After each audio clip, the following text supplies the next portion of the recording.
Жизнь в Аргентине в 2025 году. Что же поменялось? Это самый частый вопрос, который задают мне мои подписчики и клиенты. Сегодня мы разберемся в самых популярных 8 мифах о том, что поменялось в Аргентине. Сколько стоит аренда квартиры? Транспорт действительно дорогой? А зимой здесь холодно? Ну и, конечно же, миф номер 4, самый неожиданный, не пропустите! Жмите подписаться и колокольчик. А мы начинаем. Поехали!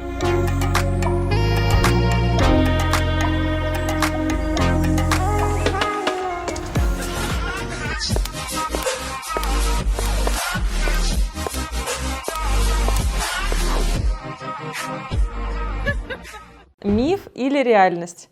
Цены на аренду в Аргентине – это дорого. Многие говорят о том, что цены на аренду в Буэнос-Айресе примерно такие же, как в ключевых городах нашего мира, например, США или Европе. Да, это логично, потому что Буэнос-Айрес – это столица Аргентины и одна из точек притяжения всего мира. Давайте сравним.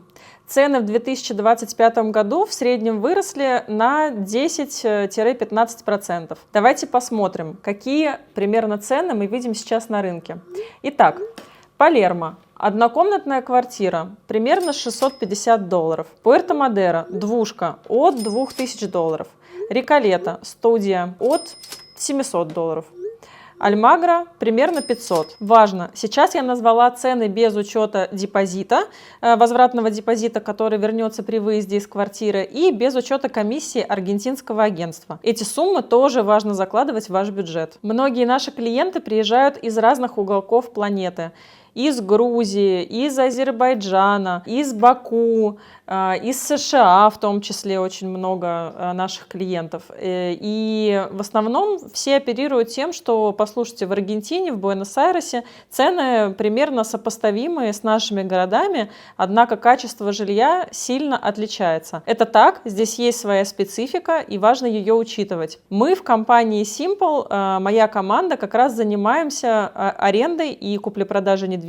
Если мы говорим про аренду, есть масса вещей, которые нужно учитывать, знать перед прилетом в страну, и также можно повлиять на ценообразование. Каким образом? За счет проведения, можно сказать, такого тендера, внутреннего тендера среди больших количеств объектов, что позволит вам найти максимально привлекательные условия и классную квартиру с удачным месторасположением. Моя команда делает это своим уникальным способом. За счет этого, по сути, мы и успешны.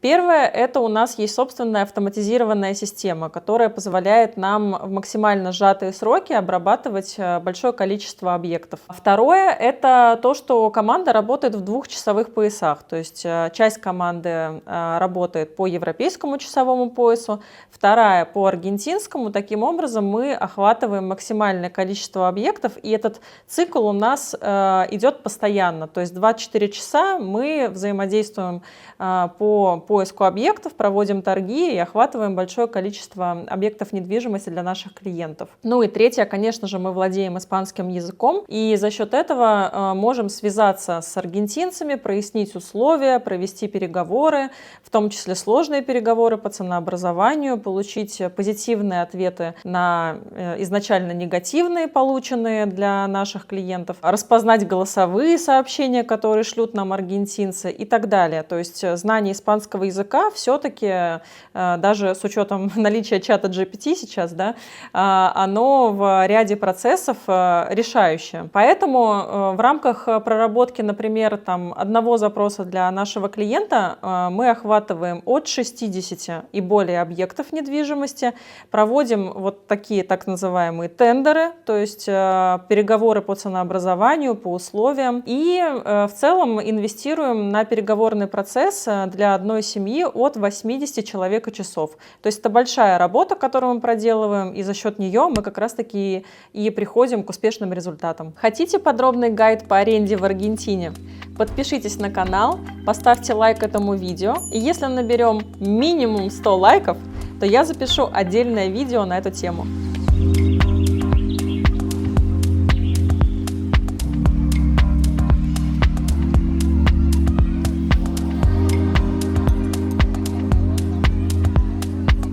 Зима в Аргентине – это холодно и мрачно? На самом деле нет.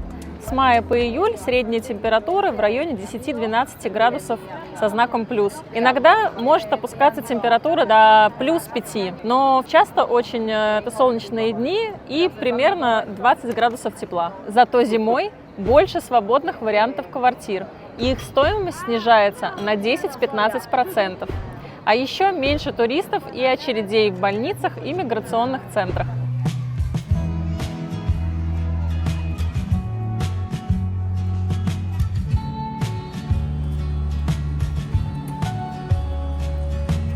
Если вы планируете переезд в Аргентину, то зима, то есть месяц с мая по июль, это отличное время для переезда в Аргентину.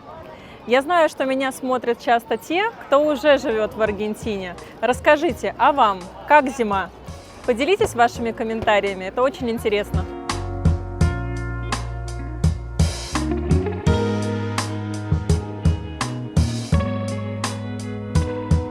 Миф или правда? В Аргентине дешевое такси. Здесь стоит уточнить, что в Аргентине есть черно-желтое такси городское и есть приложения, такие как Uber, например.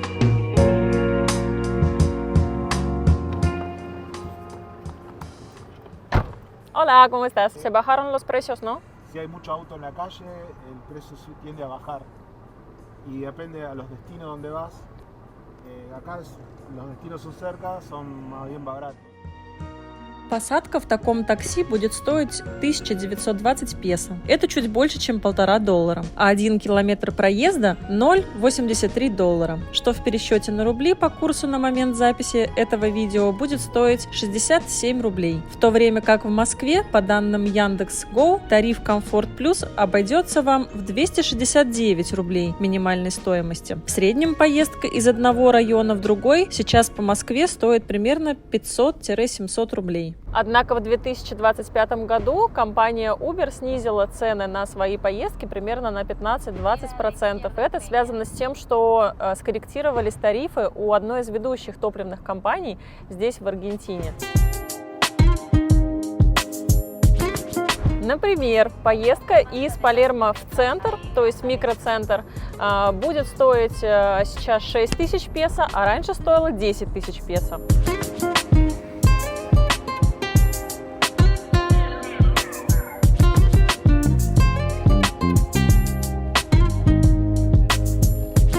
Миф или реальность?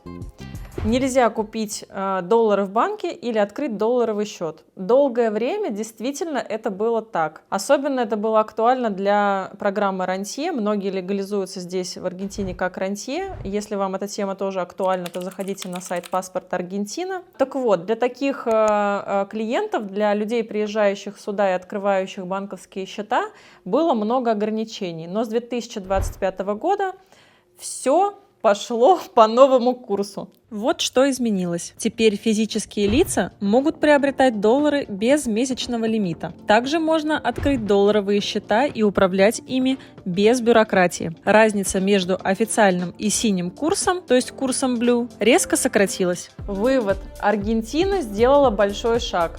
И это отличный сигнал для инвесторов, иммигрантов и представителей бизнеса.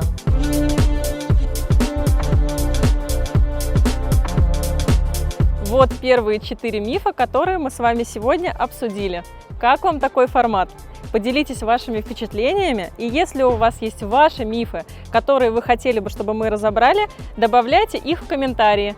Мы их прочитаем и в следующем выпуске обязательно прокомментируем. Миф, который больше всего наберет лайков, мы включим во второй выпуск, где также поговорим о легализации, ценах, безопасности и других животрепещущих вопросах.